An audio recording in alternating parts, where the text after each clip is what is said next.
Txingirik dantza taldea eta berritza elkarteak lankidetzan maskaroa ikusgarria sortu eta asteburu honetan estreinatu dute Maulen. Maskarada ardatz gizartzen duen ikusgarriak, bi mundutan murgiltzen du ikuslea dantzaren bidez, Xiberoko problematikak aipatzea ahaztu gabe. Arratsaldeon ikusentzuleok, gaurko saioa Bidarraitik agurtzen dugu maskaroa ikusgarria aipatzeaz gain, asteburuan iragan diren hainbat hitzordu ere aipagai izango ditugu. Ongi etorri Iparraldearen orenera!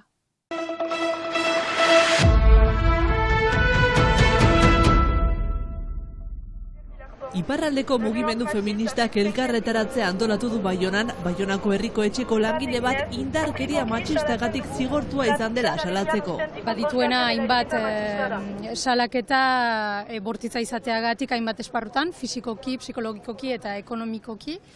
Eta guk jakin dugu, beraz bagenekien herriko etxeak jakin behar zuela, eta ez duela orain arte neurririk hartu, beraz interpelatu nahi dut genuen Baionako herriko etxea horri erantzun bat emateko eta neurriak hartzitzan.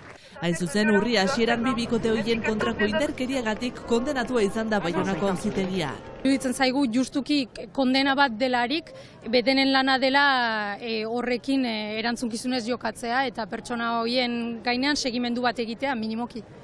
Mugimendu feministak mobilizazioaren bidez Baionako herriko etxeari bere ardurak hartzea eskatu dio. Eta hain zuzen herriko etxeak langilea behin-behinean bere kargutik kentzea erabaki du. Lehen urrats bat da, baina guk herriko etxeari eskatu nahi dioguna da hasteko bere irakurketa aldatu dezan, zenta orain arte errandu afera pribatu bat zela, eta beraz esfera pribatuan gelditu behar zela, eta guk uste dugu emazten aurkako indarkeriagatik kondenatua izan den pertsona bat babestea eta ezikusiarena egitea ez dela afera pribatu bat eta are gutxiago lanpostu publiko bat betetzen duelarik. Geroari begira Baionako herriko etxeak ez du baztertzen neurri diziplinario gehiago hartzeak gizonezkoaren kontra.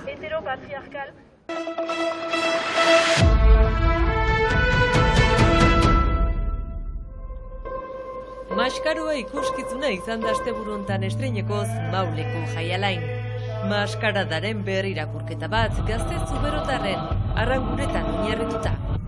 Maskarada inspirazio iturri hartzen duen erritual ikuskizuna. Gorrien mundua, gorrien pertsonaiak, baien jantziak edo baien estetika hori hartu dugu alde zibilizatua edo alde koreograf dantzatuena bezala islatzeko. Gero, beltzen mundua ere erabili dugu, baina beltzak kasu honetan oso koloretsuak izango dira. Zibilizazioa eta basakiria aurrez aurre molde klasikoan joango ez diren gorri eta beltzen arteko dantza eta kantuetan. Xiberuko urrats eta dantzak ikuspegi garaikide eta berritzailean. Ni saiatu naiz transmititzen isiltasunen gorputzak duela musika egiten, ez? Dantza dela musika. Eta hori transmititzea, dantzan egiten duten momentu bakoitzean sentitzea hori dela melodia. Uste gehiago kosta izan zaidala haien zurruntasuna estenan edo dantzakeran haustea eta airea sartzea. Ez delako maskarada bat. Azkenean dantza ikusgarri bat da eta iruditzen zait beste modu, beste gorpuzkera, beste begirada eta beste poesia bat edeleantza egiteko apostua egin dugula eta hortxeak bertzen. Ikusiko ginila jantzindaiak, beltzak, auteak, monenak, maskadako giua eta ez dukezu. Hola, inspiratuik dukezu, ez dukezu hala. Ez dugu justo xibotar dantzak emaiten, enekok ikasitik utzu beste dantza motasun bait, besuekin dantzatzen, emozioineekin joku egiten, ez deus ikustekoik. Hala duz, egu xibeun kostumatu igela hola dantzan haitzia eta beti xuxen, eta plazer bat duz deskubitzia beste dantzatzeko modiak eta korpitzen igitzeko maneak deskubritzen ditzuk eta txukez. Bakuna show eta uda batez ikusgarrien ondotik, berritza taldearen azken ekoizpena maskaroa txingilika dantza taldearekin. Dantzari amaterrak dira, baina ekipa profesionala zinguratuta.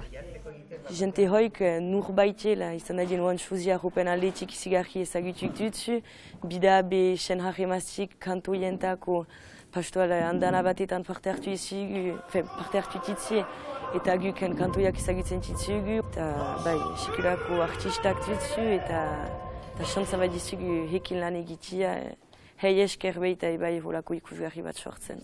Bai, ni bakarran ez egualdekoa, gonbidatu bakarran izan nintzen, bai, 11 dantzari siberutarrek parte hartzen dute, Oian Oliarzinez musikari eta kompositoreak Jeremi Garatze biolontxelistarekin zuzenainduko dute musika, eta Uanshutzikoek sortu dituzte bai jauntziak, maskak eta,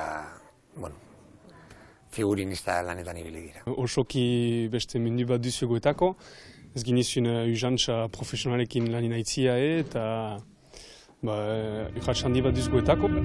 Zuberoako dantzak beste zeru muga batzuetan egan egiteko. Dana da, molde tradizionalean dauden arauak ez errespetatu, askatasun guzti hartu, eta isiltasunean dantzatu. Garaikidetasuna edo esan dezagun ez dagoela beste gorpuzkerak edo beste estiloak dantzatzean, baizik eta haien urratsak beste modu batera erabiltzean. Siberutar gazteen kezkak eta lotxak protagonista. Mina usu bai hizkuntza elkitzen zuzun, kultura bai hartu gututzu potiko geho eta gutiago baziela sibeotar dantzetan eta sibeoko dantza eskoletan. Zer elkitzen zen bai etxe bizitzen arrenkoak. Sibeun gutiagoa behe eta Euskal Herrien denek berlotxa bat itzugu. Esaten dute 2008an non dira potiko dantzarik Siberun, Euskal Herrien, mundian. Barrikadetan oinarritutako lehen zatiak, Adiren eta Arrankuren eszenakero eta braniak amaitzeko. Kantua izanen da, hortza gainean baita ere, Xorrotxen kantorien bidez. Ezagutu nituenean haiek abesten pasa zituzten orduak. Eta asko hunkitu ninduten eta pentsatu nuen bai ala bai kantatu hartzutela. Urtero maskaradarako sortu den kantore bat erabiltzen dute, sortzen dute, guri ere sortu digute kantori bat, modu tradizionalean ikuskizuna bukatzeko. Zuzeneko musika, kantuak eta dantza hausnarketarako bide, sorpresaz beteriko kontakizuna Siberua ogultzaratuz eta ogoratuz. Eta ikuskizunaren segida Donostian, Victoria Eugenia Urriaren 20an, segidan Dona Paleun, baita Luruson, Doni Bareloizunen eta Biarritzen besteak beste. Ikusentzuleok maskaroarekin amaituko dugu gaurko saioa bihar arte.